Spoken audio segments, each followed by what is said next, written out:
Well, if you're looking for a speaker to inspire a group of high school or university graduates, or you just want someone to explain how things went so catastrophically pear-shaped as a result of the COVID pandemic, then you won't believe who is now available to fill that speaking role. I'll get to that in a minute. But first, let's talk about the Australian Constitution. My next guest, legal academic James Allan, says Australia is lucky to be one of the few nations in the world to have a written constitution but no Bill of Rights.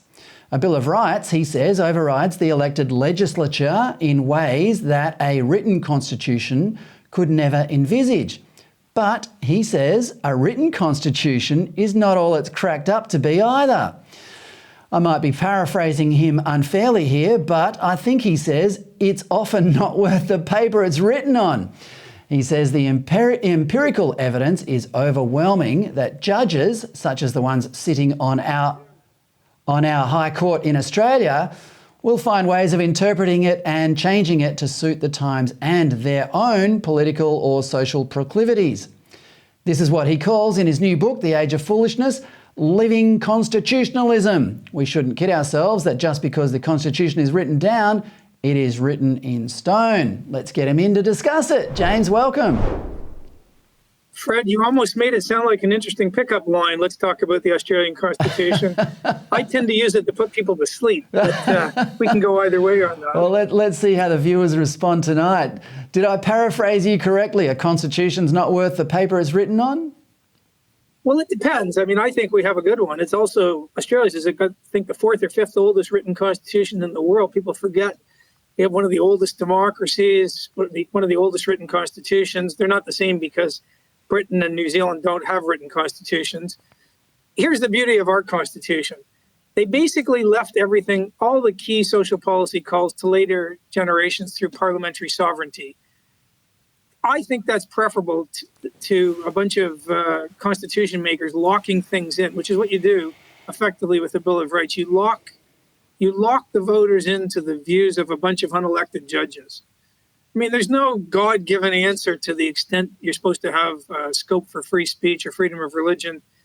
If you entrench that in the Constitution, it's just today's judges. When you buy a Bill of Rights, you buy the views of the lawyerly caste.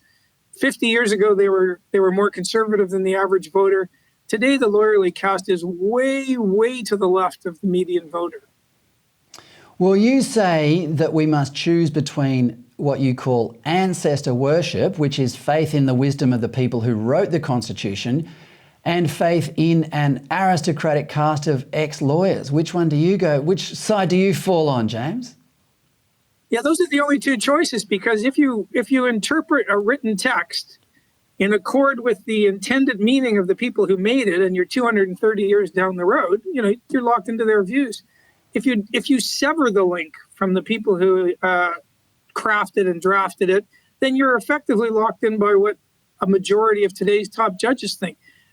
Britain and New Zealand don't have that problem because they've gone with an unwritten setup.